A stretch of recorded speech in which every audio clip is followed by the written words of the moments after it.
Hi YouTube, it's Molly, and today I'm here to start answering some questions from the giveaway.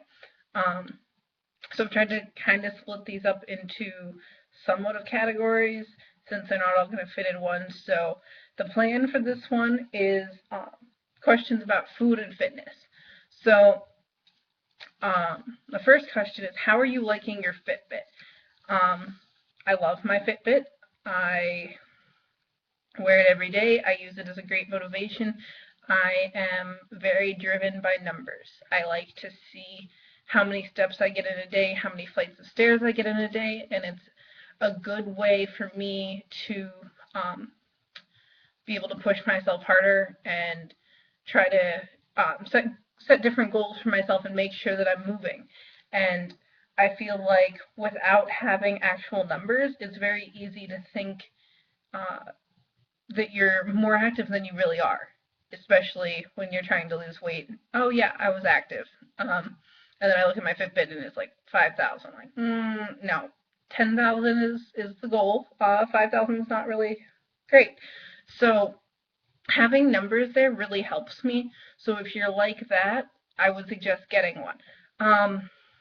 And I know who asked this question, and they were considering the Fitbit Flex, which is the wristband. And I had considered that for a while, and here's the reason I didn't go with it. You may think that, or at least for me, that something's going to go with anything. I find that when I get something like that, that I'm finding it's not going to go with things if I have, interviews or this or that. I can't be wearing this bulky band on my arm, and sometimes it gets in the way. I work on a computer a lot. It would get in the way of typing and other things. It's bulkier than I thought it was going to be when I saw it in person. So I ended up going with the one. And at first I wore it on my belt, and I learned fairly quickly that that's not the greatest idea. Or actually, I was not on my belt. It was on the inside of my pocket. I lost it fairly quickly. I think it was like 4 months that I had it. Luckily, I still had the receipt, and Fitbit gave me a new one. But now I wear it inside my bra here. It doesn't move at all. I forget that I'm wearing it, but it's there, and it syncs with multiple devices, and I can always see where I am, or if I just want to sneak a peek and see where I am for the day. But I've definitely found that that's a better place to keep it. Men, sorry, I don't have any suggestions for you on where to keep it so that you don't lose it. But so that's my opinion on that. It's really good to track your daily activity for the day, and it's a good overall measure of your activity. Now, I also have another tool that I kind of want to talk about that I just got as a gift to myself, is a Garmin heart rate monitored GPS watch. So this is what it looks like. It's the Forerunner series, and I really, really like this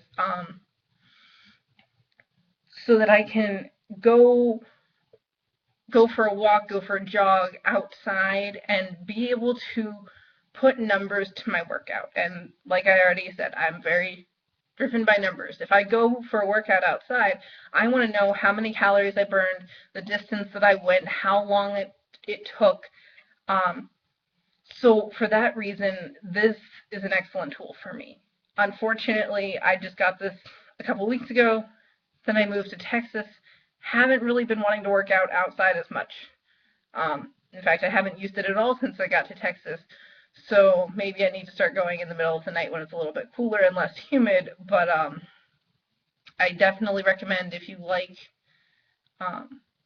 going outside and being able to tell, numbers to go with your workout. That being said, you don't need any fancy tools. For me, it's a huge help. It helps me push myself. I can see a number and say, that's not good enough, or can I make it a little bit more than I did yesterday? So for me, it's a really good tool. For some other people, it might not be. But for me, they're beneficial. So that being said, next one is, what is your favorite protein shake? I think my favorite thing right now is a combination of two. So in the mornings, I've been taking an EAS chocolate fudge shake and adding a scoop of Click espresso protein.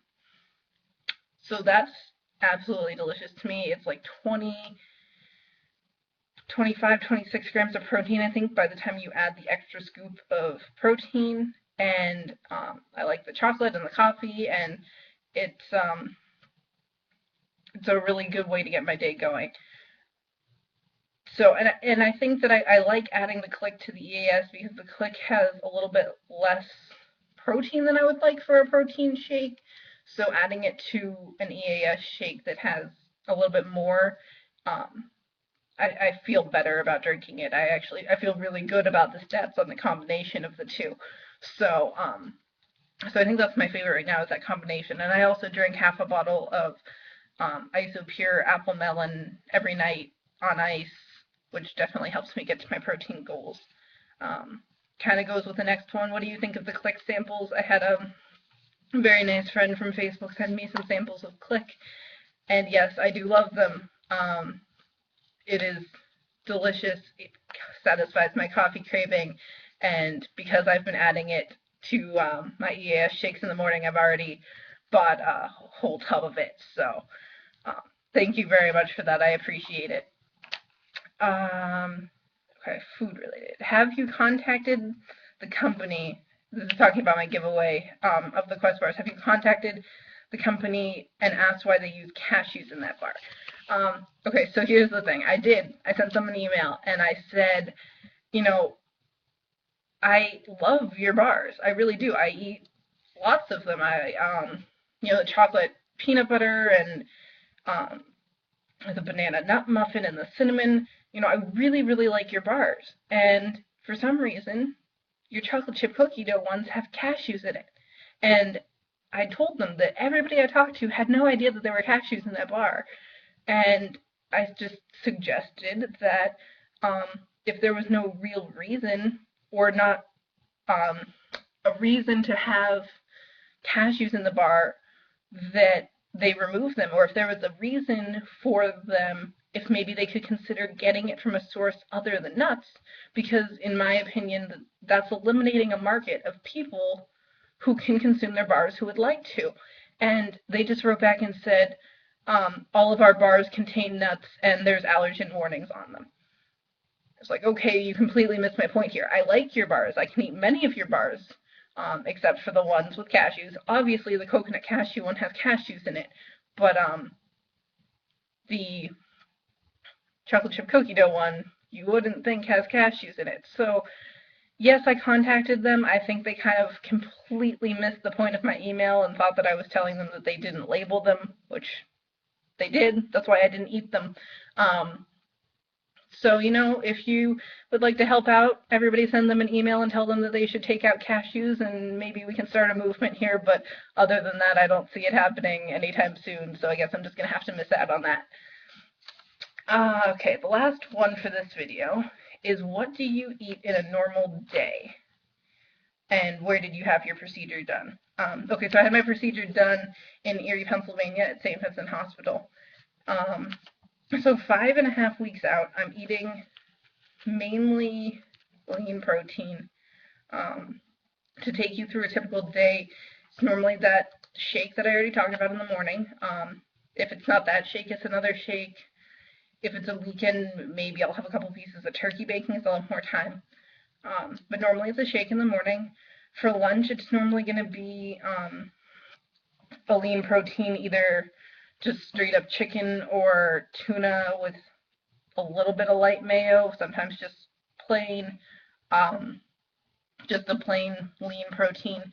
And dinner is pretty much the same. I was eating a lot of scrambled eggs and hard-boiled eggs for a while, but I was noticing almost like hives on my face, so I'm going to get allergy testing for that when I get back home. I'm hoping it was a coincidence, but for right now, I've kind of laid off on the eggs. I've had a little bit, like I made like a tuna patty, so I used a little bit of egg, but I've really laid off on the amount of eggs where like I'd have a hard-boiled egg for lunch or you know, a scrambled egg for breakfast. Those were staples for me for a while until I started noticing that I was having crazy hives on my face. So um, that's a typical day. It's really um, protein shake, couple servings of lean protein, which is usually between 1 and 2 ounces. I can get in more tuna and fish than I can chicken, obviously, um, and isopure at night, and sometimes some milk. The milk is still helping me get in the protein, but I'd like to start cutting back on that because of the carbs. So Um, if you want to follow what I eat in a day, you can add me on MyFitnessPal. My journal is public. I will start posting the links below. I know I've been really bad about that lately. So I'll start posting the links to all of my various weight loss surgery related um, sites that you can follow me on.